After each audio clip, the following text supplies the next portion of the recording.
Today, I will take you into a labyrinth of crime that left the seasoned police force in Zillenhot, Inner Mongolia, China, sleepless with frustration as the sun sets in a blood-red haze. This small city, with its dusty dirt roads and modest neighborhoods, seems to hold only the quiet rhythm of hard-working lives. But beneath this calm lies a chilling case, woven by criminal minds so cunning they defy imagination. Kwach An-Kit and Vuong Tu-Lan, a couple sustained by sweat and simple dreams, vanished without a trace, leaving behind a home filled with haunting secrets. The perpetrators, with their devilish cleverness, outwitted even the most experienced investigators, leading them through a maze of perfect deception. Who could have guessed that the masterminds were people they called friends? This case isn't just a tale of crime, it's a gripping battle of wits, where every clue could be a guiding light or a deadly trap. Are you ready to dive into the case that shook Zillenhot to its core? Let's unravel the mystery, step by step. Zillenhot isn't a city of dazzling lights or towering skyscrapers. It's a humble place, cradled by barren hills, where the scent of coal dust and dry earth lingers in the wind, and red dirt roads lead to ramshackle neighborhoods with faded white walls. Here, life revolves around grueling work, long days at brick factories or coal mines, and dreams of a better future. Kwach An-Kit, 30, was one of these people. He worked the night shift at a brick factory in the Nam Trung coal mine, where his calloused hands kept the production line running smoothly. Each night was a battle against exhaustion, but he pushed through with one goal: to provide for his family. Vuong Tu-Lan, his 36-year-old wife, was a resilient woman. Undaunted by sun or dust, she sold bricks to construction sites across the region, her bright smile masking the fatigue of long days and late nights balancing the books. They weren't wealthy, with no grand houses or fancy cars, but they had each other, a steadfast love forged through hardship, and two young children, currently staying with their grandparents in the countryside so the couple could focus on work and building a future. On August 5th, 2013, Kwach An-Kit and Vuong Tu-Lan had reason to smile. Through relentless effort, they had earned 56 $840 USD from brick sales and saved wages, a significant sum for a working-class family. This money carried their hopes, paying off debts, fixing their modest home, or investing in their children's future. They might have sat together, sipping a beer, dreaming of what lay ahead, but that joy lasted only hours. The next morning, they were gone, erased from the earth without a word or a trace. Their home, once filled with laughter and warmth, stood silent, a chilling warning of something sinister lurking within. What happened to them? And why did this case, with its seemingly simple clues, leave Zillenhot's police force, known for cracking cases swiftly, sleepless and stumped? Picture yourself standing outside Kwach An-Kit and Vuong Tu-Lan's home, a simple structure with weathered white walls and a tin roof rattling in the dry Inner Mongolian wind. When the police arrived, alerted by Vuong Mu-Aim, Vuong Tu-Lan's older brother, they stepped into a scene that gripped their hearts with dread. In the bedroom, a small table held a haunting still life, a pile of half-eaten mutton bones, now reeking, an unopened bag of dumplings, a half-drunk bottle of beer, and just one pair of chopsticks. One pair? Why only one? Was Kwach An-Kit eating alone, or was someone else there? The meal interrupted by something horrific. The stench of spoiled food hung heavy, suggesting it had been left for 2 days. Stranger still, the TV blared an inane commercial, and the lights were on, despite daylight streaming through the windows, illuminating peeling walls. Who leaves lights on in the daytime? Who leaves the TV running? Vuong Mu-Aim, his face gaunt and eyes red with worry, explained that on the morning of August 5th, he and a relative had to climb through a side window to enter, as the front door was locked tight. Inside, everything was eerily tidy, no signs of a struggle. No items out of place, but the air felt oppressive, as if a shadow lingered, guarding a dark secret. Does this scene send a chill down your spine? A home abandoned, as if its owners meant to return momentarily, but never did. The police began searching every corner, their minds racing with questions. They found a pair of black leather shoes by the bedroom door, confirmed as Kwach An-Kit's usual pair for going out. He was meticulous, always wearing them for work or errands. So why were they here? If he left, did he go without shoes? A pair of yellow women's sandals, belonging to Vuong Tu-Lan, lay nearby, but her shoes were missing. Did they leave in a rush, Kwach in flip-flops and Vuong Tu-Lan barefoot? Or did someone stage this to mislead the investigation? Another detail sent shivers through the officers. The couple's black car, a prized possession bought with years of savings, was gone from the yard. That car wasn't just transport, it was a symbol of their hard work, something they showed off to neighbors on dusty roads. Where did they drive it? And why did no one know? The police expanded their search, checking surveillance cameras on nearby roads, but found no trace of the car. This wasn't a simple disappearance. It was a baffling puzzle, with pieces that refused to fit. If you were a detective, where would you start? The car, the shoes, or something else entirely? But why were the lights on during the day? The natural light in the house was ample, making the detail haunting. A whisper that something was terribly wrong. They interviewed neighbors and co-workers, searching for any hint of conflict. But everyone described Quach An Kiet and Vuong Tu Lan as kind, honest people with no enemies. No one had seen them argue or heard complaints about threats. Their life was simple. Their love admired. So what tore them from the world? Let's rewind to the morning of August 5th, 2013, to retrace the couple's final hours. Vuong Tu Lan, as usual, rode her electric scooter to the brick factory, checking orders, meeting clients, and working with her trademark dedication.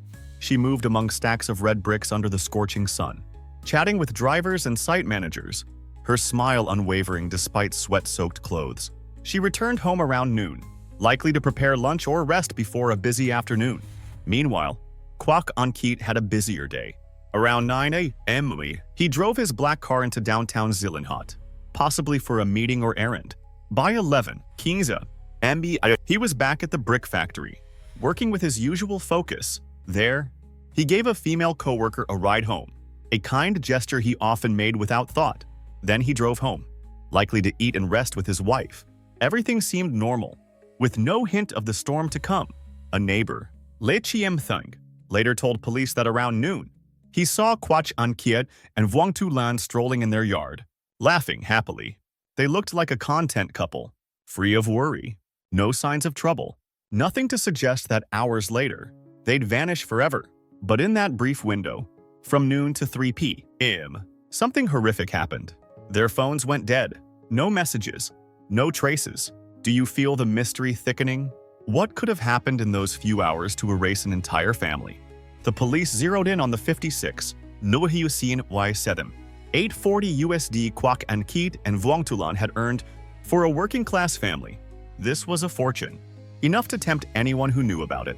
That morning, Quach An Kiet visited Tanting, a 41-year-old friend who once worked at the brick factory but now ran a computer shop. He went to collect a 10 Linil Suro Siem Iran, 400 USD debt Tantin had owed for a while. Tanting, short on cash, had only 6 0 CNY 840 USD and scrambled to borrow 4 0 CNY 560 USD from a relative to settle the debt. That same day, Quach An Kiet received 46 Nin 6 440 USD from brick sale bonuses and wages, bringing the total cash he brought home to 56 Sundarun CNY 7 840 USD. He drove home with the money, likely feeling relieved and hopeful. But when the police searched the house, the money was gone, not in a safe, not in drawers, not in their bank account, nowhere. Where did it go? Did the couple take it somewhere? Or did someone know about it and target them? The police began to suspect the money was the key to the disappearance. What do you think? Was money the sole motive? Or is there a deeper secret? A new clue emerged, complicating the case. A call to Quach An Kiet's phone at 1:15 p.m. on August 5th, minutes before it went dead. The number, ending in 6479, was unregistered, and the police couldn't trace it. Oddly, this number had also called two others, Truong Mo Fong and Tran Mo Hoan, wealthy Zillenhot businessmen. Truong Mo Fong, said the caller, a man with a deliberately low voice, offered to sell a rare antique at a bargain. Truong dismissed it as a scam. Tran Mo Hoan got a similar call about a coal business deal but declined to meet. The police wondered if this was a scam targeting the rich. So why call Quach An Kiet, a modest worker? Was it a mistake or part of a larger scheme? The police dug deeper into Tanting, who repaid the 10 Nunurosnifi 400 USD debt. Could he be involved? Tantin claimed he was at his computer shop during the disappearance, corroborated by a nearby store owner and surveillance footage showing he didn't leave that afternoon. With a solid alibi, Tantin was cleared. But another clue from Lei Chiamthan, the neighbor who saw the couple in their yard, opened a new lead. Lei Chiamthan said that around 11 a.m. on August 5th, a bus stopped outside Quach on Kiet's house. 3 middle-aged men, carrying large bags, got off and waited by the gate. They looked like workers headed to the Nam Trung coal mine, but no one knew them. Why were they there at that exact time? Were they connected to the disappearance? The police felt like they were navigating a maze, each turn raising new questions, with the culprits always a step ahead. The police extended their investigation to the Nam Trung coal mine, hoping to identify the 3 men. They contacted Mr. Vuong, a quarry manager nearby, who confirmed the men worked there that afternoon but left the next morning without registering personal details, leaving no trace. Shockingly, Tan Tin had referred them to the job. The police re-questioned Tan Tin, but he insisted he was out of town on August 6th and knew nothing about their departure. His story checked out with witnesses and cameras, yet the police couldn't shake their suspicion. Did the 10 Sorcian Y1 $400 USD debt make him resent Quach Ankit, or was he hiding a bigger secret?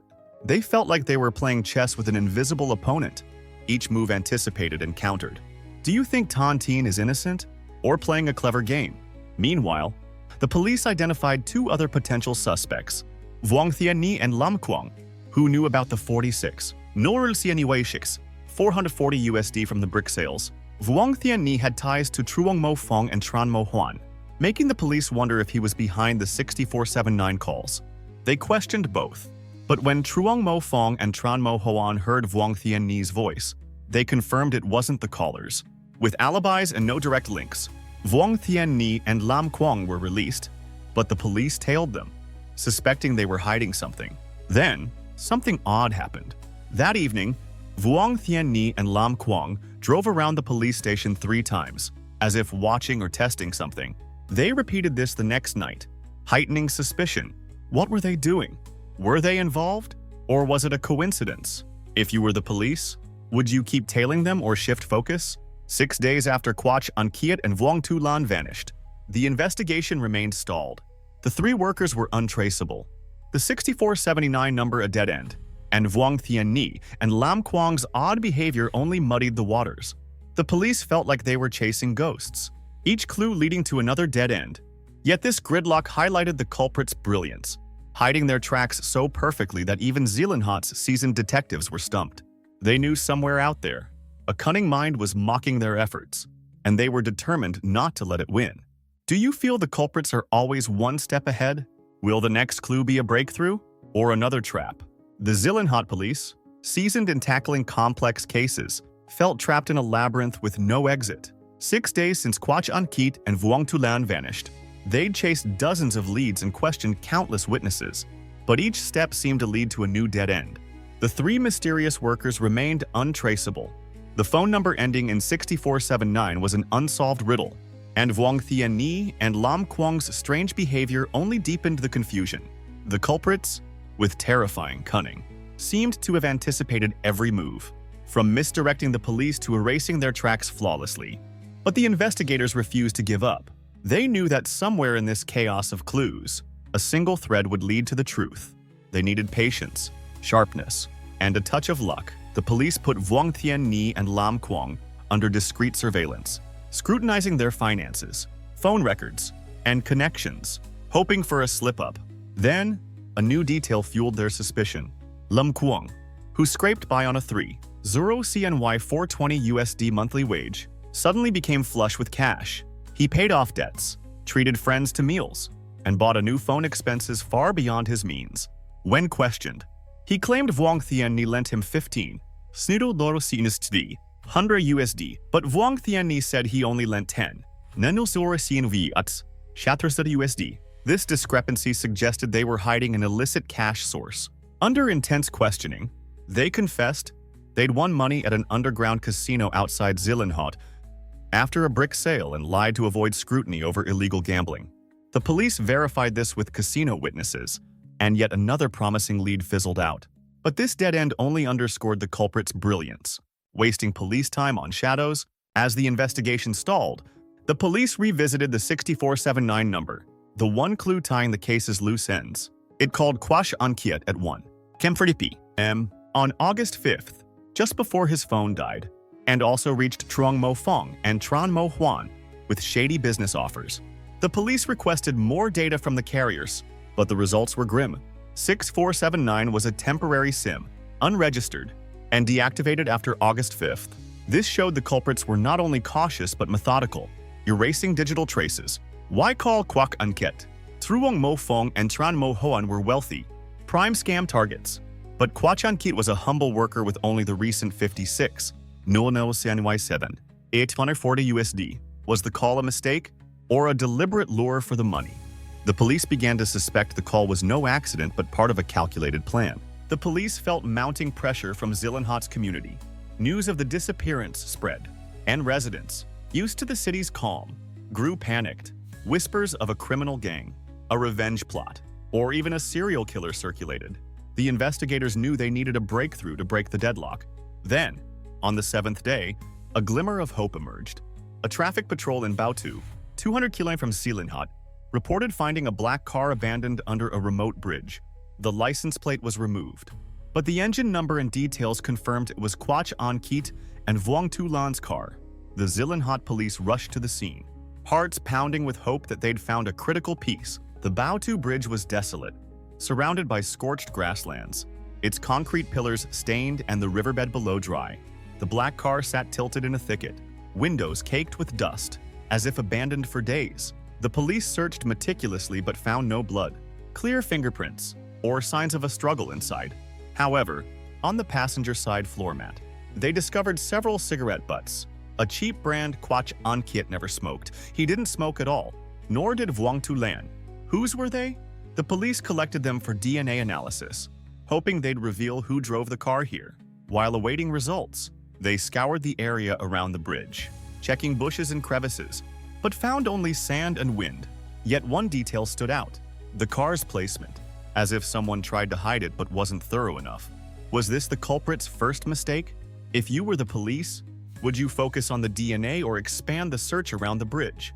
The police returned to Zillenhot with the car, their minds still at the Baotou Bridge. The car was a major step, but it raised new questions. Who drove it there? Why leave it so far away? They checked the car's travel history, but no cameras covered the route from Zillenhot to Baotou, making tracking nearly impossible. Then, the DNA results from the cigarettes arrived, shifting the entire case. The DNA belonged to a man, but it didn't match Tan Tin, Vuong Thien Ni, or Lam Quang. Comparing it to the criminal database, the police were stunned. It matched Lei Chiem Thun, the couple's close neighbor. Lei Chiem Thun, 40, a brick factory worker, had been cooperative, providing details about the three workers. But he had a secret, a prior conviction for theft years ago, which he never mentioned. Did greed drive him to betray his friends? Or was this a chilling coincidence? The police felt they'd found a door to the truth, but opening it wouldn't be easy. The police tailed Lei Chiem Than discreetly, careful not to alert him. They checked his history. After prison, he lived quietly, working at the factory and supporting his family. But recently, he showed signs of financial strain, borrowing from friends and co-workers. A co-worker revealed Lei Chiem Than asked to borrow 5 E00 CNY 700 USD weeks earlier, claiming it was for a debt. Without elaborating, the police recalled Vuong Mu Am's mention of Kwak Anket's debt concerns. Was it Lei Chiem Than? They searched his home but found nothing suspicious. No cash, no items belonging to the couple. But one detail caught their eye. Lei Chiem Than smoked the same cheap cigarettes found in the car. It wasn't damning, but it thickened the cloud of suspicion. The police sensed he wasn't just a witness, he might be a wolf in sheep's clothing, hiding in plain sight. What's your next move? Question Lei Chiem Than now, or keep watching for more evidence? Meanwhile, the police reanalyzed the 6479 calls, hoping to link them to Lei Chiem Than. They found the number called not only Kwak Anket, Truong Mo Fong, and Tran Mo Huan, but also others in the area in late July and early August. Some recipients described a voice like Truong Mo Fong's, low, deliberately muffled, as if hiding identity. The police suspected 6479 was used to scout targets, but only Kwak Anket took the bait. Was Lei Chiem Than behind it? They checked his phone records but found no SIM matching 6479. However, they learned he frequently bought prepaid SIMs from a downtown Zillenhot shop, a habit of those avoiding tracking. It wasn't enough to convict, but it fueled their resolve to dig into his life. They knew the culprits didn't act alone, and Lei Chiam-than might be the key to a larger network. Is Lei Chiam-than the mastermind, or a pawn in someone else's game? The Zillenhot police stood at a pivotal moment, but the path ahead was fraught with danger. Lei Chiam-than, the trusted neighbor once seen as a reliable witness, was now the prime suspect, with DNA from cigarette butts in Kwach An-kiet's car pointing to him. With his friendly smile and unassuming demeanor, he'd blended into the community, aiding the police with details about the three workers. But now his mask was slipping. Yet the police didn't rush. They knew Lei Chiam-than, with his theft conviction and proven cunning, was a formidable foe. They needed more evidence, a deeper dive into his life, to ensure he couldn't slip away when they struck. Was Lei Chiam-than the mastermind, or a pawn in a darker scheme? Do you feel the police are closing in on the truth, or heading for another trap? The police put Lei Chiam-than under 247 surveillance, watching his every move without arousing suspicion. They tracked him from morning shifts at the brick factory to evenings sipping tea with friends at a corner shop. He seemed to live a normal life, but subtle signs stood out. He often glanced over his shoulder, as if fearing a tail, and avoided using his phone in public. Checking his finances, they found he owed about 20 $800 USD in small loans from friends and coworkers. A coworker said Lei Chiam-than borrowed 5 CNY 700 USD weeks earlier, claiming it was for a debt. Without details, the police recalled Vuong Mu Am's story of Kwach An-kiet's debt worries. Was Lei Chiam-than the friend? And did that 5 CNY 700 USD debt spark his greed? To connect Lei Chiam-than to the 6479 number, the police dug deeper. The number called Kwach An-kiet, Truong Mo Phong, Tran Mo Hoan, and others in late July and early August. A street vendor near the brick factory recalled seeing Lei Chiam-than use a cheap burner phone around that time, speaking in a low voice in a secluded corner, as if avoiding eavesdroppers. At the downtown SIM shop, the owner confirmed Lei Chiam-than bought at least 3 prepaid SIMs in July, though no numbers were recorded. While no direct link to 6479 emerged, these details tightened the net. The police began to believe Lei Chiam-than made the calls, targeting Kwach An-kiet for the 56 CNY 7 804 USD. Is Lei Chiam-than the mastermind, or working for someone else? While tailing Lei Chiam-than, the police got a tip from the Baotu team, where the car was found. A local reported seeing a stranger, aged 40-45, near the bridge days after the disappearance. He wasn't local, looked nervous, and kept scanning his surroundings before leaving. Described as tall, thin, with short hair and a worn jacket, he didn't match Lei Chiam-than. The police suspected a partner. Lei Chiam-than couldn't have pulled off such a complex crime alone, luring Kwach An-kiet, handling Vuong Tu Lan, hiding the car 200 km away, and concealing bodies without clear traces. They scoured Lei Chiam-than's contacts, focusing on recent associates. A co-worker revealed he'd been hanging out with Trio Lap Chi, a 45-year-old ex-convict released 4 months earlier. Trio Lap Chi had a rap sheet for robbery and was known for recklessness, unafraid of violence. The police sensed this was the missing piece. Was Trio Lap Chi the man at the bridge? What was his role? If you were the police, would you zero in on Trio Lap Chi or keep watching Lei Chiam-than? Digging into Trio Lap Chi's past chilled the police. Beyond robbery, he'd been involved in an armed theft a decade ago, though in a minor role. Released in April 2013, he came to Zillenhot, living hand-to-mouth with odd jobs. Lei Chiam-than, an old acquaintance, took him in and helped him find work. But both soon fell into financial straits. A witness at the tea shop where Lei Chiam-than hung out overheard them discussing a big deal in late July. Though details were vague, the police suspected Lei Chiam-than and Trio Lap Chi planned to rob Kwach An-kiet, using their friendship to get close without suspicion. Searching Trio Lap Chi's run-down rented room in Zillenhot's outskirts, they found no money or the couple's items but discovered a pack of the same cheap cigarettes from the car. It wasn't enough to convict, but it strengthened their resolve. Trio Lap Chi was a key piece, and they needed evidence to nail both. Is Trio Lap Chi the muscle, with Lei Chiam-than as the brains?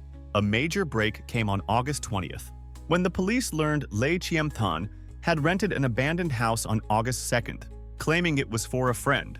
Though no one was seen there, they searched the house, on Zillenhot's edge, its stained cement walls and rusted roof a testament to neglect. Inside, they found an old pair of men's sandals, confirmed to bear Quach An Kiet's fingerprints identical to the pair he wore when he left home. A cigarette butt was also found, and DNA analysis shocked them. It was Trio Lapchi's. This evidence tied both men directly to the case, and the house became a critical crime scene. The police theorized Quach An Kiet was lured there, but no blood or struggle signs suggested the bodies were moved. They searched the surrounding area, finding only dry soil and weeds. The house was undeniable proof, and the police knew they were closer than ever. Do you feel the mystery's veil lifting? What will this house reveal next? The police moved swiftly. On August 21st, they spotted Lei Chiam-than and Trio Lapchi meeting at a downtown tea shop, looking tense. Speaking softly and glancing at the door, a special task force was assembled. And on August 22nd, both were arrested in a coordinated sweep. Lei Chiam-than was nabbed at the brick factory, his eyes flashing surprise before settling into eerie calm. Trio Lapchi was caught at his rental, attempting to flee through a back door but quickly subdued. In interrogation, both initially stayed silent, but the DNA, sandals, and car evidence broke them. Lei Chiam-than, voice trembling, admitted planning to rob Quach An Kiet, but blamed Trio Lapchi for the violence. Trio Lapchi, with a cold stare, admitted his role but insisted Lei Chiam-than was the instigator. Their confessions pieced together a horrifying picture of greed, betrayal, and unforgivable crime. Will their confessions reveal the full truth, or are they still hiding something? Per their accounts, it began on July 25th, 2013, when Lei Chiam-than picked up Trio Lapchi from prison. Both broke and jobless. Greed took hold. Trio Lapchi suggested robbing wealthy targets, and they tried Truong Mo Fong and Tran Mo Huan with the 6479 number.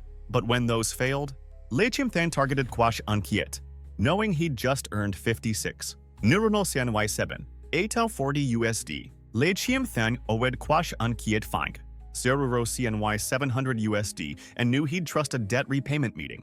They rented the abandoned house on August 2nd, preparing wire, nylon bags, and a meticulous plan. On August 5th, Lei Chiam-than called Quach An Kiet from 6479, luring him to the house to settle the debt. Quach An Kiet, eating lunch with beer and mutton, rushed out in flip-flops, unaware he was heading to his doom. At the house, Lei Chiam-than and Trio Lapchi waited. When Quach An Kiet arrived, they greeted him warmly, offering a seat. Minutes later, Trio Lapchi attacked, tying him with nylon and demanding the 56 Nuno CNY7, 840 USD.